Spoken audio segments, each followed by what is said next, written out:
The rain hit the window with a sad sound. Sarah was standing in the old attic of her grandmother's house. Her grandmother, Clara, had died a month ago. Sarah was 42 years old, and she was looking through old boxes. She wanted to find memories, but she found a secret instead. Deep inside a large wooden box, Sarah found a beautiful wedding dress. It was made of soft white silk. Sarah was confused. Her grandmother's husband had died in 1940, and Clara never married again. So why did she have this new wedding dress? When Sarah lifted the dress, it felt heavy. She moved her fingers along the bottom of the skirt. She felt something hard inside the fabric. It was hidden. Sarah took a pair of small scissors. She slowly cut the threads. A small pocket was hidden inside the silk. Two things fell out: an old blue passport from a different country and a small photo of a baby. The baby had big, sad eyes. On the back of the photo, someone had written one word: save. Sarah felt cold. Who was this baby? And why did her grandmother have a secret passport? To find the answer, we have to go back to the year 1941. In 1941, London was a dark and dangerous place. It was World War II. At night, all the lights were turned off so the enemy planes could not see the city. This was called the blackout.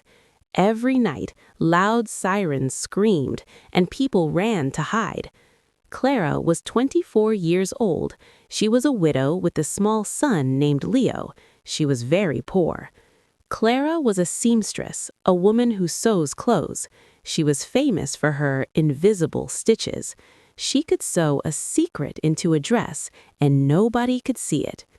Clara got a job at a big house owned by a powerful man named Sir James. He worked for the government. Clara needed the money to buy food for her son, but she did not know that this house was full of dark secrets. One night, while Clara was fixing a dress, she heard men talking behind a heavy door. They were not talking about the war. They were talking about a plan to hurt innocent people. Clara realized that Sir James was a traitor. She was just a simple woman with a needle and thread, but now she was the only one who knew the truth. Clara's heart was beating fast. She stood outside the room, holding her breath. She had heard everything. Sir James was working with the enemy. He was giving them information about where the children's hospitals and schools were. Clara wanted to run away. She wanted to take her son Leo and hide, but she knew she couldn't. If she ran, Sir James would know she heard his secret, and if she stayed quiet, many innocent people would die. She looked at her small, tired hands. "I am just a seamstress," she whispered to herself. "What can I do?" Then she looked at the sewing machine. She realized her skill was her greatest power. The next morning, Sir James's wife, Lady Helen, gave Clara a new task. "I need a beautiful silk dress for a special party," Lady Helen said. Clara nodded, but her mind was working fast. This dress was going to travel. Lady Helen was going to wear it to a meeting with other powerful people. Clara began to work, but she wasn't just sewing the dress. She was sewing a warning. She found a piece of thin white paper. She wrote the names of the traitors and the dates of the next attack. Then she used her invisible stitches. She hid the paper inside the thick silk lining of the dress. From the outside, the dress looked perfect. No one could see or feel the paper inside. But Clara was terrified. Every time Sir James walked past her, she felt cold. One afternoon, Sir James entered the sewing room. He looked at the dress. He touched the silk exactly where the paper was hidden. "You are a very good worker, Clara," he said. His voice was like ice. "But remember, secrets are dangerous in this house." Clara did not look up. She kept sewing. "I only care about my work and my son, sir," she replied. Sir James laughed and left the room. Clara's hands were shaking so much she had to stop. She knew she was being watched. That night, a man came to Clara's small apartment.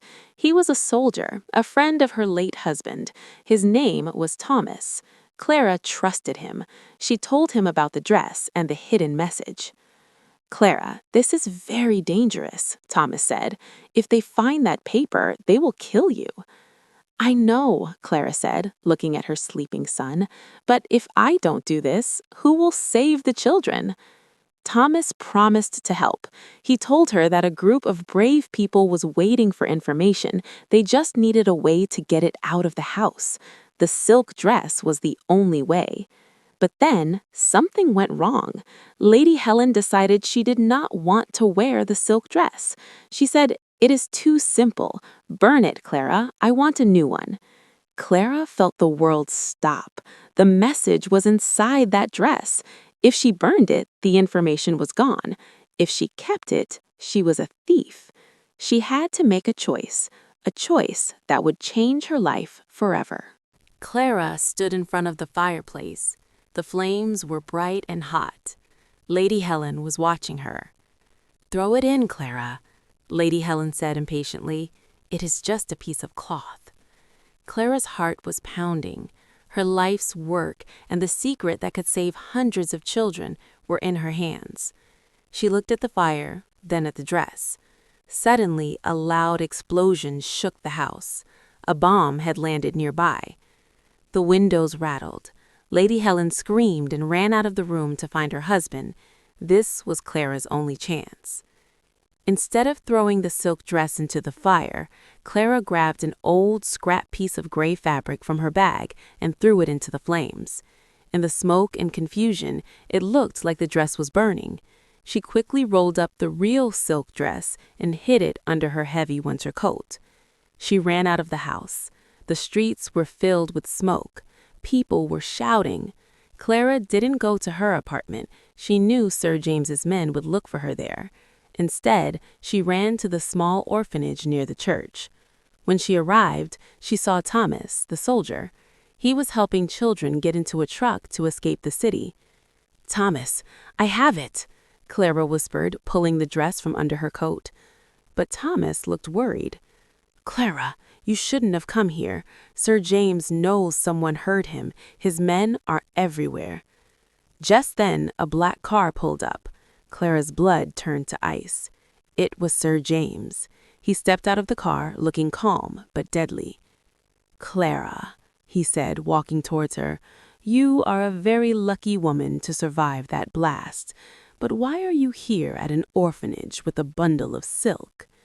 Clara stood tall. She pushed the dress behind her, giving it to Thomas secretly. "I am just a mother, Sir James. I came to see if the children are safe." Sir James looked at her for a long time. He didn't believe her. He moved closer, his eyes narrow. "Give me the coat, Clara." In that moment, a small cry came from the truck. A baby was crying. It was the baby from the photo Sarah found in the future. He was a lonely orphan, the son of a woman Sir James had killed because she knew too much. Clara realized that the message in the dress wasn't just about dates and names. It was the only proof that this baby was the rightful heir to a fortune Sir James wanted to steal. "Run, Thomas! Go!" Clara shouted. She jumped in front of Sir James, grabbing his arm to stop him. Thomas jumped into the truck, and the driver hit the gas. The truck sped away into the fog. Sir James pushed Clara to the ground. He was shaking with anger. "You have lost everything, Clara. Your job, your home, and now your life." He pulled out a small notebook. "I know where your son Leo is. If you don't tell me where that truck is going, you will never see him again." Clara looked up at him. She was terrified for her son, but she saw the truck disappearing in the distance. She had saved the baby, and she had sent the message. Now she had to play the most dangerous game of her life to save her own son. Clara looked into Sir James's cold eyes. She was not a soldier, but she was a mother. "The information is not in the truck," she lied, her voice steady. I hid a second paper in your library, inside the book you read every night. If you hurt my son, my friends will take that paper to the police." Sir James panicked. He believed her. He ordered his men to go back to the manor to search the library. In the chaos, Clara ran. She didn't go home. She went to the secret place where Thomas had hidden her son, Leo. That night, Clara and Leo left London. She changed her name. She changed her life. She kept the silk dress and the photo of the baby as a reminder of the night she chose to be brave. Back in the present day, Sarah sat on the floor of the attic. Her eyes were full of tears. She looked at the photo of the baby again. Then she looked at a photo of her own father, Leo, when he was an old man. Suddenly, she realized the truth. Her father, Leo, had the same wide, haunting eyes as the baby in the photo. Sarah searched the trunk one more time. At the very bottom, she found a small, yellowed letter. It was written by Clara. The letter said, "To my granddaughter Sarah, if you are reading this, you know my secret. In 1941, my real son, Leo, died in a bombing. My heart was broken, but that same night, I saved a baby from a truck. He was an orphan with no name. I gave him my son's name. I gave him a home. I raised him as my own." The silk dress was not for a wedding. It was a shroud to hide a new life. Your father was that baby. I didn't just save a stranger. I saved our family. Sarah touched the silk of the dress. She finally understood. Her grandmother wasn't just a quiet old woman who liked to sew. She was a hero who had turned a tragedy into a beautiful new beginning. Sarah looked out of the attic window. The rain had stopped and the sun was coming out. She realized that every family has a story hidden in the threads of the past. Some secrets are meant to be broken, but some secrets are meant to be kept, to protect the people we love. Clara had used her invisible stitches to mend a broken world, and now Sarah finally knew who she really was.